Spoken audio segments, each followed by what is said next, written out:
کا تذکرہ ہے، صرف اپنا سر نہیں قبیلے کے ہمراہ سر کٹانے کا تذکرہ ہے۔ میرے نوجوان، تیرے ہاتھ میں کسی نے بلہ دے دیا، تجھے کسی نے گیند تھما دی اور تجھے بتلا دیا کہ کامیابی اسی میں ہے۔ میرے نوجوان، میرے نوجوانوں، رب کعبہ کی قسم، 10 محرم کا یہ دن پیغام کیا دیتا ہے؟ والدہ تڑپ رہی ہے تیرے دیدار کے لیے، اور آج وہ والدہ کو وقت نہیں دے سکتا۔ ہاں، پردیس میں کسی کام کی وجہ سے گیا ہے، 2 دن کی چھٹی ملی ہے، وہ بھی گراؤنڈ کی نظر ہو گئی۔ رات 11 بجے وقت میں گھر میں آ کر کے تو نے وقت نیٹ کو دے دیا۔ تجھے رحمت کہاں سے آئے گی؟ کہاں سے تجھے رزق ملے گا؟ والدین تڑپتے رہتے ہیں۔ میرے نوجوان، دل تھام کر بیٹھ۔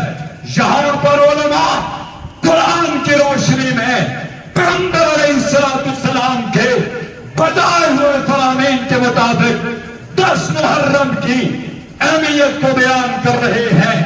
توجہ سے سن، آج کا میچ اگر نہ ہو سکا، رب کعبہ کی قسم تجھے کوئی نہیں پوچھے گا، لیکن اگر یہاں سے تو ایک بات لے کر بھی گیا، تیری زندگی سمر جائے گی۔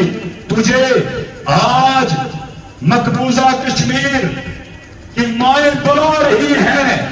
نوجوان، تجھے مقبوضہ وادی کی وہ بہنیں پکار کر کے کہہ رہی ہے، میرے نوجوان سنو، میرے گھر میں درندے داخل ہوتے ہیں، میری عصمت دری کرتے ہیں، اور تو گیند اور بلہ لے کر گراؤنڈ کے اندر موجود ہے۔ اور جناب، توقع کیا کی جا رہی ہے؟ ہمارے سربراہ مملکت ایک سٹیٹمنٹ روزانہ جاری کرتے ہیں، اقوام متحدہ کشمیر کے مسئلے پر بات کرے یا اس کو اپنے قراردادوں میں شامل کرتے ہوئے اس کے مسئلے کا حل تلاش کرے۔ بابا، تو کوئی بڑا اوپر سے آیا ہے کہ تجھے کشمیر گھر میں لا کر دیا جائے گا؟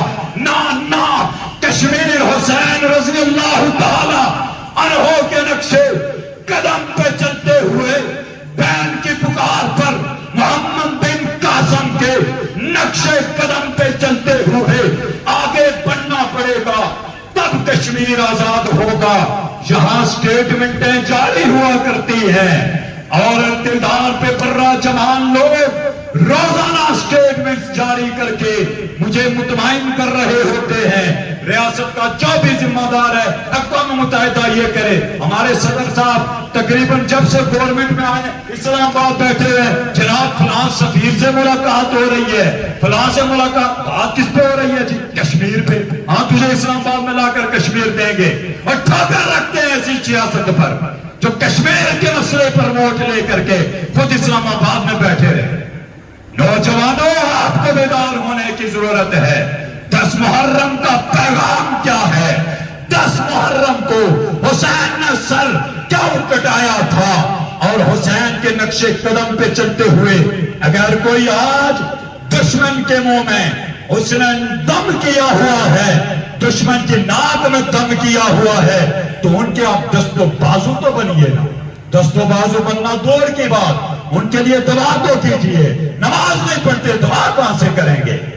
اس لیے نوجوانوں، بیدار ہونے کی ضرورت ہے۔ تنقید مسئلہ نہیں، اور ناراض بھی نہ ہونا میرے عزیزو۔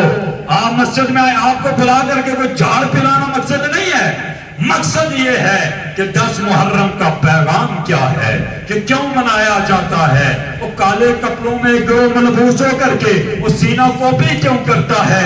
اس کی آگاہی کے لیے اس کو کیوں کرتے ہیں؟ ان کو سکورٹی کیوں دی جاتی ہے؟ وہ کیوں ماتم کرتے ہیں؟ جبکہ قرآن نے کہا ہے اور واضح طور پر کہا ہے کہ جو اللہ کی راہ میں مارے جائیں نا، ان کو مردہ نہ کہو، وہ زندہ ہے، ان کی زندگی کا تمہیں شعور نہیں ہے۔ جب حسین شہید ہوئے ہیں تو پھر ماتم کیسا؟ پھر ماتم کیسا؟ اس لیے آپ کو یہ پیغام دیا جائے گا، علماء کرام کی بات کو توجہ سے سنیے، اور اپنے عطاء الرحمان صاحب فرما رہے تھے کہ دل کے کانوں سے سنیے، تو دل کے کانوں سے سنیں گے۔ دعوت خطاب دیتا ہوں اس علاقے کی معروف علمی شخصیت خطیب بے مثل، میں کہتا ہوں اس پورے علاقے میں علم کی ایک مثال ہے، اور انہوں نے ہر موقع پر جرأت، جوامردی، حق گوئی کا کردار ادا کرتے ہوئے جب سے خطابت کی ذمہ داری ملی ہے حق کو بیان کیا ہے۔ اور میں سلام عقیدت اس لیے پیش کرتا ہوں کہ قرآن مجید میں موجود سورہ حجرات کو کھول کر بیان کیا ہے۔ دعوت خطاب دینا چاہتا ہوں۔